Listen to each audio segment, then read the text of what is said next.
Before we deal with the political sludge we have here today, I just wanted to share with you something that I found very funny, and sometimes you just miss a good comment like this just popping up and having the media spurg out about it, but here's something from the desk of Donald J. Trump that made me laugh. Hopefully it does you guys as well before we start talking about the Middle East descending into chaos and gas prices, I don't know, getting to the point of no return, but here we go. Congratulations to Martha's Vineyard in Massachusetts for the privilege they will have in looking at massive windmills that have been approved by the Biden administration and are being built in China, of course, as part of the extraordinarily large wind farm. You know those wind farms, the ones with the big propeller arms, they're horrible to look at. Wind is an incredibly expensive form of energy that kills birds, you know, knocks them right out of the air. It's terrible. I don't know who wants them. I don't know who approves them. Did you see the ones that froze up in Texas? They're terrible, horrible. My people tell me that it's some of the least effective, most inefficient form of energy you can have out there. I don't believe it. I think green energy's good. It's great. But wind energy, I don't know. And just think of the effects. The sea ruins the landscape and creates disaster for navigation. Liberals love it, but they can't explain why. They can't really explain anything why. In any event, Martha's Vineyard, an absolutely wonderful place, will never be the same again. Good luck. I found that exceptionally funny, but now we got to, I don't know, talk about this place that really wasn't under attack so much for the past 4 years, but boy, do the political winds change quickly when a stabilizing force in the West is not present and we have Jimmy Carter 2.0, but yeah, this is where we find ourselves right now. Israel was attacked by Palestine. The Iron Dome was required in order to shoot down missiles that came across the Gaza Strip, and I don't know, before I wasn't going to report on this, but then I seen this come out of it, and all of the information right now is still being reported on, so we might be touching back on this later, but it's important to note this right now, because who knows what this is going to start. I don't know. This conflict has been going on for literally ever at this point, so I don't think this is going to kick off any larger conflict, but it's something we haven't seen in a while, so it does bear reporting on. The Israeli Defense Forces confirmed it killed a high-level Hamas commander during an airstrike against the designated terrorist group. Can't be sad about anybody from Hamas fucking biting it. Allah willing, he's in a better place right now. We just killed the commander of a Hamas anti-tank missile unit, Iyad Faharti Saik Shair. I don't care if I pronounce that correctly. He was in charge of carrying out anti-tank missile attacks on Israel. Our aircraft is currently striking additional terror targets in Gaza, the Israeli Defense Force wrote on Twitter, where all great military proclamations are made and confirmed. Tuesday, as it launched attacks in Gaza, Israel said that it would continue to launch attacks against Hamas after the group fired hundreds of rockets into Jerusalem, the capital, and other parts of the country. Yeah, that's why I shed no tear when Palestine is getting attacked, because once again, they were the ones who initiated the contact, and we can debate for a fucking eon whether or not Israel has a right to be there, whether or not anybody need to interfere in that conflict. It's messy. That's just what's happening right now. And we got more problems on this side of the world anyways. This is something that fucking pops up every once in a while. What we have are more RINOs outing themselves. Asa Hutchinson, the dude did something good. This is one of those things where a Republican can be good on Monday, shit on Tuesday, and then dig their own grave on Wednesday. Asa Hutchinson, one of the governors that came out at the same time that Greg Abbott in Texas lifted the mask mandate, said that everybody can go back to living a regular fucking life. Don't bother listening to Fauci and his back and forth goddamn science. All you need to do is just live your life, okay? And then we did some research, okay? He was one of those guys who was just kind of kicking the fucking dirt, being like, oh, I don't know, looks like everything that Biden's doing is going to be fine, and there's nothing suspect we should be worrying about when it comes to him. He is the most popular president of all time, after all. And now he's making other stupid declarations, such as Liz Cheney shouldn't be removed, Donald Trump is dividing the GOP. The man whose specter just constantly lingers in the back of every RINO's mind. It's impressive, right? Like, I just checked at the desk for Donald Trump here today. I don't do it very often.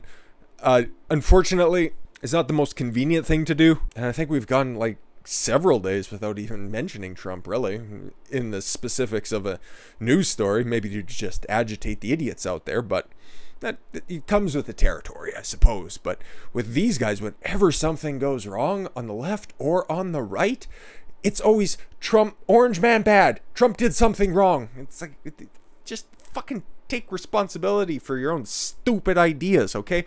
Liz Cheney sucks at her job, okay? She is on the wrong side of the shifting tides of the party, and she's getting fucking ousted for it, okay?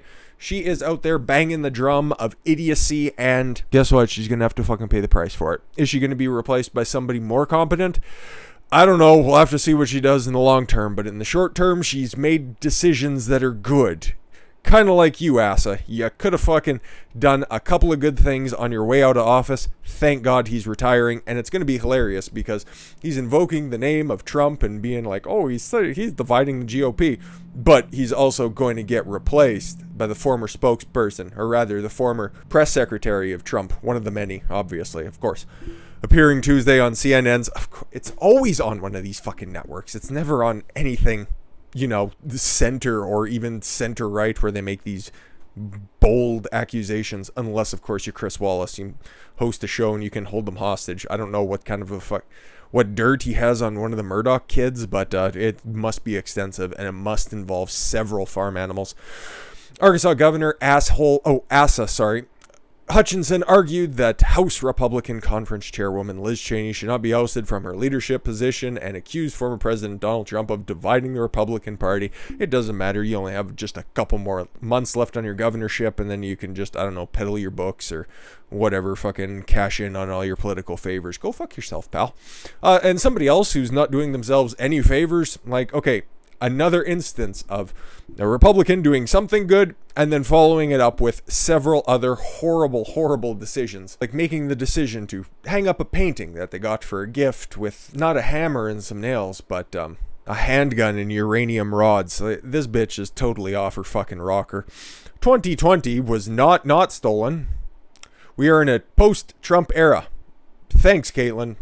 Once again, your insight is wholeheartedly useless, and I wish somebody would come out and announce their candidacy that is actually a good GOPer for this special election at the end of the year. But a lot of time, I guess, but oh my god. California gubernatorial candidate, former Olympian. Is she an Olympian or is her dead name it's very confusing. Anyways, and the reality TV celebrity that we can confirm, Caitlyn Jenner declared Monday on, you guessed it, CNN's Anderson Cooper 360. Ugh. Two dick enthusiasts. That the 2020 presidential election was not stolen from former President Donald Trump, and that's something I cannot comment on. And something I received a very nice comment on I forget which one it was. YouTube's comment system's a little bit fucking weird. Whatever ones I get there, I normally respond to them. If you guys are watching this far into the video, I know it's a Herculean effort for some people. But for most of you, most of the people that I interact with on a semi-consistent basis, you're still watching this far, I received a comment, and it's like, why can't white people accept that Trump lost, or something retarded like that. I'd never inject race in any of my commentary unless it's germane to the point, but this motherfucker just sees somebody talking into a microphone and is like, aha, white! Yeah, but I've been outside too, and I'm a little tanned right now. You should check some of my content from back in like November and December. The shades lighter. But it's like, no, it's not a black-white thing. It's not even a Democrat-Republican thing. You can take a look at the polls. Some Democrats don't quite fucking want to stick with the party line, and a whole host of Republicans ain't fucking buying that fucking line of shit that's being sold to them. The line of shit that's actually just forming in front of gas stations, which we'll get to very quickly. And if you, this is something else that probably escapes this very astute individual. More minorities voted for Trump in the last election. Like it or not, these are numbers from places that are totally 100% secure, like Florida and Ohio. More people voted that are of minority descent for Trump this time around than, what, the past 60 years for a Republican candidate? So it's not even a racial thing at this point, but it is for lesser minds. So Speaking of which, Jenner is one of the several candidates running against Governor Newsom in a recall election after Newsom's handling of the coronavirus pandemic. It's much, much more than that, but okay, fine, whatever. We can't be here all day. Correspondent Dana Bash in her giant head asked, "Do you believe that the election was stolen?" Jenner said, "We'll tread lightly here. No, I believe in the system. But I believe in what we need to do is the future is we are a democratic republic." Okay, props to her for actually getting it right by not just saying we're a democracy, a democratic republic, constitutional republic if we want to be a bit more specific, a bit more accurate, but I'll take democratic republic. That's fair. We need to have integrity on our election system. I'm not going to go on the past, you know. We're in a post-Trump era, and they still keep talking about them. Yes, on both sides, okay? I love that meme. There's the one meme of Trump just smiling, and then there's the man grabbing his head, and it's just being woken up in a cold sweat, and the specter of the orange man is constantly lingering over these fools. I love it because it's a perfect representation of what is going on right now. But I do take issue with one of the points that is brought up in Jenner's statement here. We are in a post-Trump era. I argue we are back in a pre-Trump era. Why is that? Well, we have the vice president who is currently the president from the previous administration. And something that I pointed out, and a lot of other people, I'm definitely not taking credit for this. I'm just saying I'm an early adopter of this ideology. That this dude right here, from everything that I've learned about history, recent history, we're not going back terribly far, Joe Biden is the second coming of Jimmy Carter. And both of our countries, up here in Canada and down there in the United States, we are seeing a replay of the late 70s right now, okay? You have Jimmy Carter's cerebral palsy afflicted son right now in the White House. And then up here we have Pierre Trudeau's stepson in Ottawa. It's literally, we're in the exact same point. I said that on the back of Kamala. No, I'm sorry. Several other things are on the back of Kamala, and they require DNA samples to prove who was there and in what order they came. But of the 1 year of the pandemic, that speech there, that one just screams Jimmy Carter from the rafters. Okay? And hopefully after this is all said and done, there aren't more people swinging from the rafters. But this was one of the hallmarks that was there. Okay? Gas lines, energy shortages. Okay? Up here in Canada, us out in the West, in Alberta, people that have been here for a while, who have a history, know of the energy crisis that happened in the early 80s under the Pierre Trudeau government, okay? A lot of Easterners think that he's the second coming of Jesus Christ, just with a goofy French accent and a misshapen skull. But out here in the West, we know a little bit better. He totally crippled the energy industry, which is exactly the path that his son is carrying us down right now, okay? And you know, one of the things that I just look off to my right, where I have a whole bunch of my media right now, and I see the complete collection of That 70s Show. Probably the last sitcom I watched in its entirety. I do regret watching, what was that, the last 2 seasons? Okay, I might have checked out then. And perhaps that's maybe where I'm getting a bunch of my examples from, but that was the time period that they were representing, the late 70s, with Star Wars coming out and dealing with a pre-Reagan, post-Nixon era, living with that small amount of time when Jimmy Carter was there, when national pride was wavering. The United States was on its heels, because at the start of that show, if you guys remember, I don't know why I remember this so well, I haven't watched it in a very long time, but Red Foreman, okay, the father of the show, he used to work in a manufacturing plant in Wisconsin, right?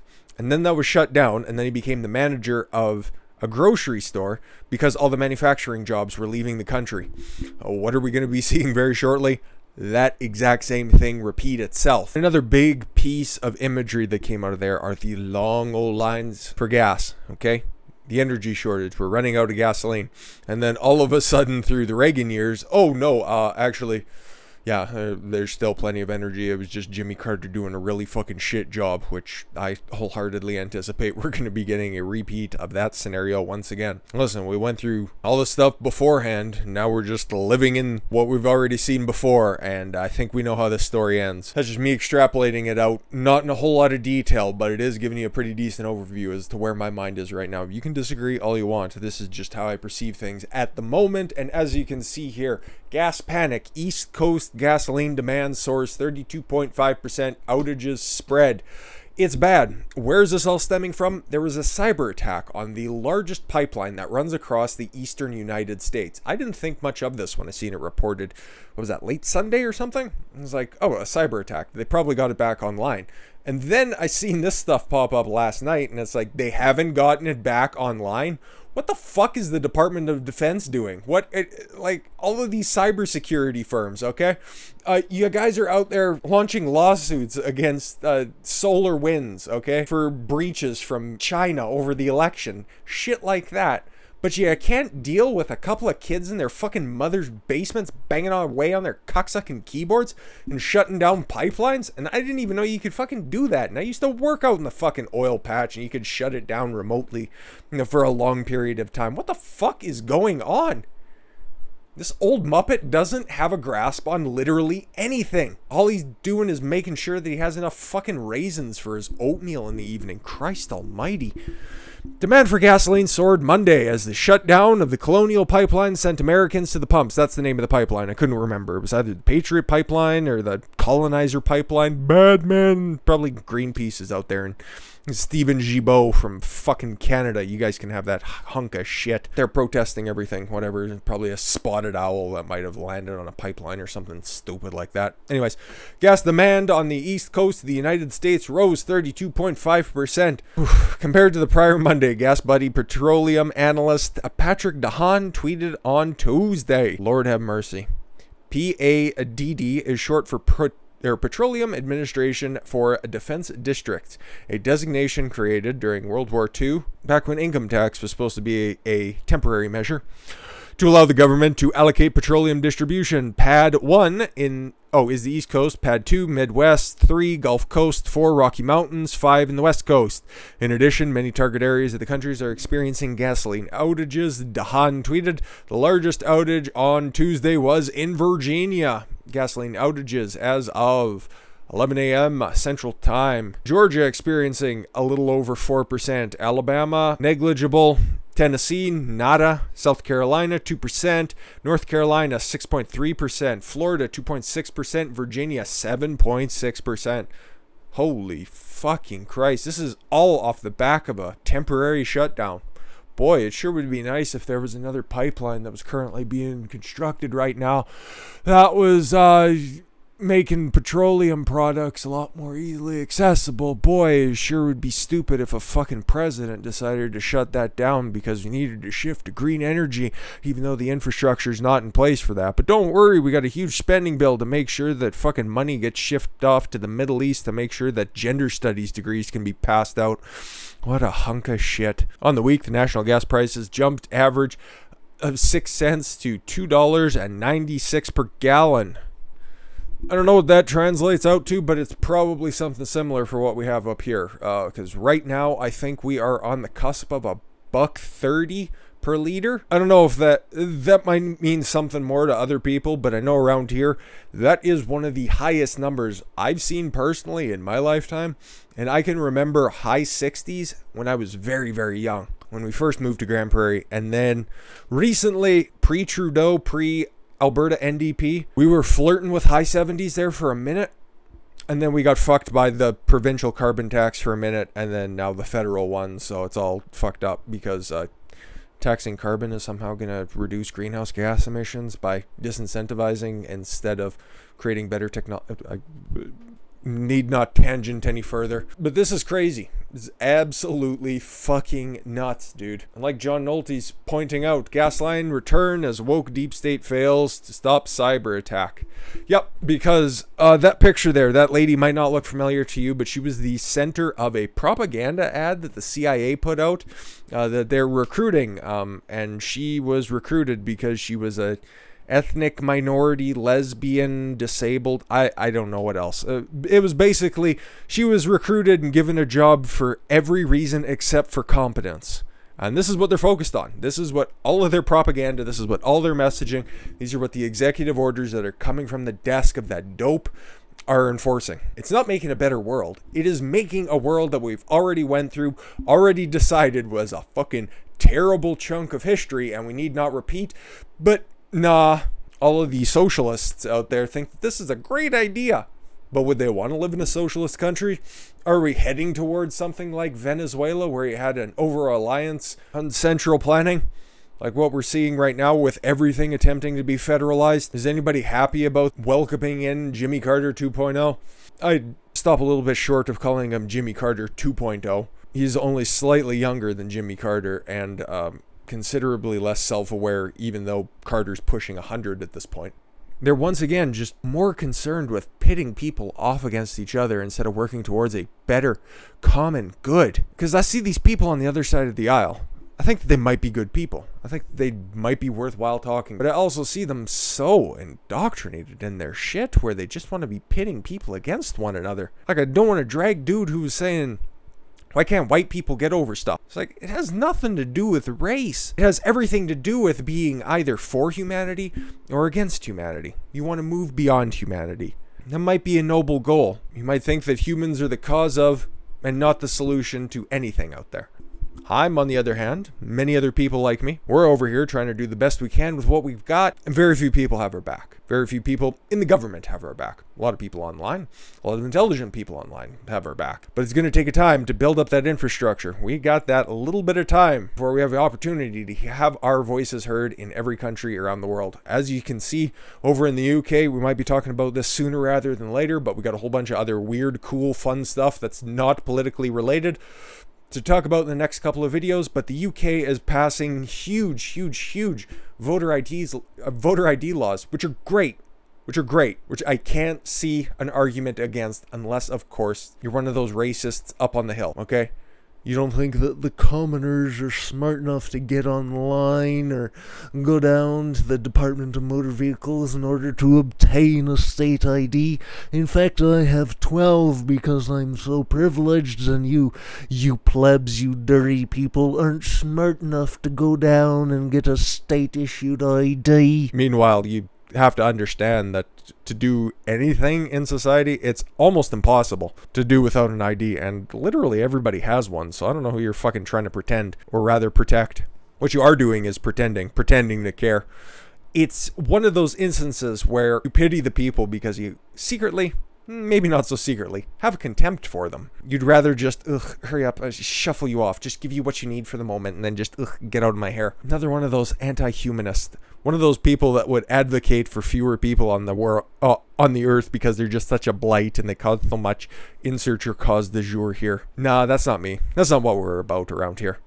We're about hitting a whole bunch of topics, or about making sense of this weird shit that is going on right now, and then also having a laugh, because Martha's Vineyards, a beautiful and high-end place, are going to be dodging dead birds left, right, and center in the very near future. You get what you fucking vote for, I suppose, or who your dead grandparents vote for. With that said, thank you all very much for the gift of your time. I've been Don Consuelo. I want you to follow your gut and get after it. Take care, everyone.